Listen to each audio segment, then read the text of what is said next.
Hello दोस्तों, नमस्कार। आज के इस नए आर्टिकल में आप सभी लोगों का स्वागत है। आज बात करेंगे हिट एंड रन कानून के बारे में, जिसको लेकर पूरे देश में अभी कुछ समय पहले बवाल मचा रहा है। क्या है कानून? क्या सरकार ने ऐसे नया प्रावधान किया है जिसको लेकर इतना विवाद उत्पन्न हुआ है? पॉइंट टू पॉइंट चर्चा करेंगे। इसमें हम आज बात करेंगे क्या है पुराना कानून, क्या क्या इसमें बदलाव किए गए हैं, कौन कौन इस कानून से प्रभावित होगा। कई लोगों के अभी तक ये क्लियर नहीं है कि इस कानून से कौन प्रभावित होगा। क्या मैं कोई छोटा वाहन चलाता हूं तो मैं इस कानून से के दायरे से बाहर रहूंगा? सभी विषयों को लेकर चर्चा करूंगा। बने रहिए मेरे साथ। दोस्तों, सबसे पहले जानते हैं क्या है हिट एंड रन कानून।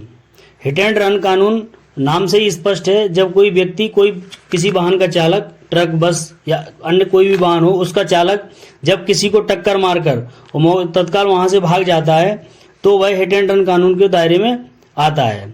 अभी हाल ही में सरकार ने इसमें कुछ विशेष परिवर्तन किए हैं। क्योंकि पहले क्या था कि पहले इस कानून को मात्र 3 वर्ष की सजा का प्रावधान था तथा जुर्माना होता था, लेकिन अब सरकार ने इसमें 10 वर्ष का कठोर कारावास एवं भारी भरकम जुर्माना लागू कर दिया है। इस कारण से इस कानून का घोर विरोध किया जा रहा है, जो बस ड्राइवर या ट्रक ड्राइवर्स वगैरह के द्वारा।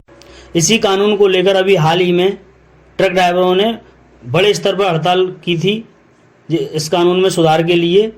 इसीलिए अभी लगातार चर्चा में बना हुआ है।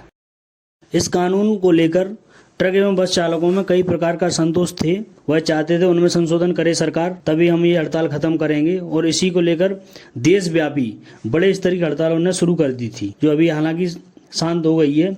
लेकिन पुराने कानून के तहत जब कोई वाहन चालक किसी व्यक्ति को टक्कर मारकर चला जाता था तो उसमें अलग से कोई विशेष प्रावधान नहीं थे। जो नियम थे आईपीसी धारा के तहत उन्हीं धाराओं में कार्रवाई होती थी।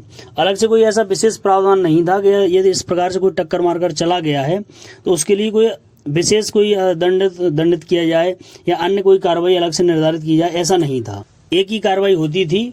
आईपीसी की सेक्शन 304A के तहत मामला पंजीबद्ध किया जाता था थाने पर, और उसी मामले के तहत कार्रवाई होती थी, जिसमें कोई विशेष बड़ी सजा का प्रावधान नहीं था।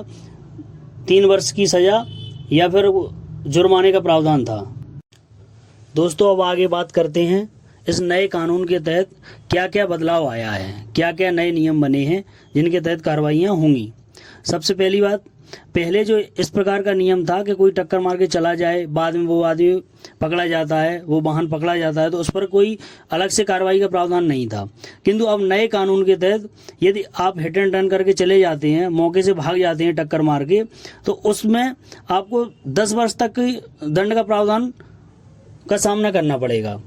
पहले ऐसा नहीं था।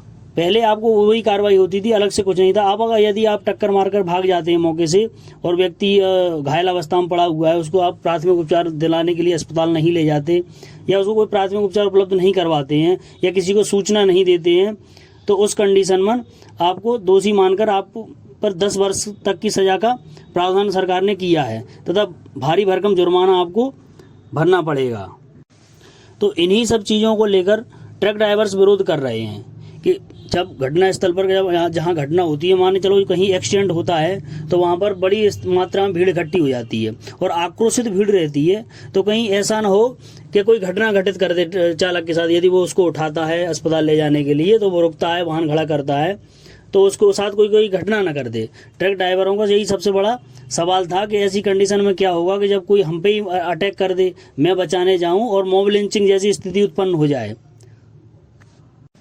क्योंकि अक्सर ऐसा होता है जहां एक्सीडेंट होता है, भीड़ आक्रोशित रहती है, गुस्से में रहती है और काफ़ी मात्रा में इकट्ठी हो जाती है, तो कहीं तोड़ फोड़ कर देती है वाहन में, गाड़ियों में, या फिर व्यक्ति के साथ कोई घटना घटित कर देती है, यहाँ तक कि लोगों की मृत्यु तक हो जाती है, आगजनी कर देते हैं। तो इन्हीं सब चीज़ों को लेकर ट्रक ड्राइवर्स विरोध कर रहे थे कि यदि मैं मौके से नहीं भागता हूं तो मेरे साथ कहीं इस प्रकार की घटना घटित न हो जाए।